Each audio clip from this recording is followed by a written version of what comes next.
for some sects also to get a lower price or a better fish. Yeah. And the vendors who, well, offer their products, but also, so it's not an organized commercial sex, but it is kind of borderline with. A couple of other questions. You said you had delays in ethical approval. Is that the local ethics board, or was that our research ethics board? No, that's the local ethics board, because we didn't submit to the PSI ethics board. It was the local ethics board, and the main problem really is the local ethics board meets every 3 months, and it doesn't have an expedited review process. So even though if the comments are simple, because I mean we got comments like, oh, you didn't include PDAs in your budget because of the 10%. We couldn't just respond to them like, okay, these are old PDAs. We had to wait another 3 months for them to convene and really provide them with receipts to say these were old PDAs for PSI. So those were like the things which we were really struggling with to come up with a review, but they were really minor issues. And the measures of concurrency, did you guys use ballot box or something? Did you have any problems getting concurrency reports from women? Yes. Yes. Our main challenge with the ballot box is that with the word concurrency, it's not really captured in the local language. Okay, so in terms of the survey, we were able to determine concurrency using the dates, but to just explain and ask a person in one sentence to say what is concurrency, we ended up talking about multiple partnerships, including. So, but the data is not lost. It's not lost because even if we didn't measure concurrency with the ballot box, we are triangulating multiple partnerships for the last 12 months with the ballot box. So it's still having a value, and as you see, there's a very small difference between multiple and between concurrent partnerships. So you don't suspect a lot of underreporting. We don't have the data entered yet, so I'm anxiously waiting for that. Shiva, 2 questions. First, did you link the ballot boxes process to the actual behavioral questions? And the second, is there any word in the vernacular to describe concurrency? For example, in Zimbabwe they use things like small house, or Kenya they use spare wheel. Was there anything similar that you could have used? Okay.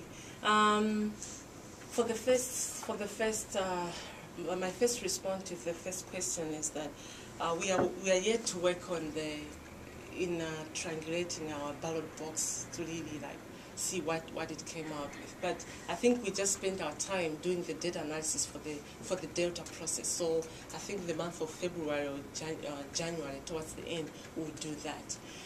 For the word concurrency, after we had implemented the study, because Johns Hopkins Bridge was also working in concurrency, I've seen that now it's when they are coming up with a way to describe concurrency. But during the time when we were doing the data collection, it was really I would like to complete the first response. Yes, the data is linked. So the ballot box is linked to the questionnaire, and we will be able to look at it like that. Did you do any qualitative research about concurrency before you started the quantitative survey? No. Do you wish you had? There was a lot of there have been at least 3 large qualitative research studies by the time the track went out. There have been 3 large qualitative research studies done in Malawi. And I'm trying to remember the South African agency which actually did that. And when we were doing the track, like the Delta process, we saw that the results weren't really the way it was able to inform us during that process. Yeah. But you still had problems with the questionnaire, the words. and the questionnaire, the words. It sounds like you still had problems with defining concurrency. Concurrency, yes. Yeah, but I think the way how we defined it in the questionnaire, it was just really literally translating it, using at the same time. That's where we sticked it, because we didn't have one way to describe it. Can I add another thing? And we should probably move along. Yeah. Just about the prevalence of concurrency, this is for the for men and women together, but we want to talk about the difference between men and women maybe briefly.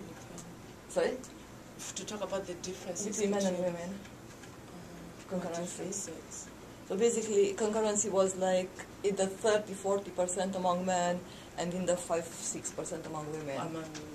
And this is cumulative concurrency, cumulative prevalence. We also measured point prevalence. Point prevalence, yes. And that was around 6% among men, 5-6%, and among women it was less than 1%. It's pretty low. Well, it's always very much bias ridden when we measure concurrency. That's why we are doing the ballot box.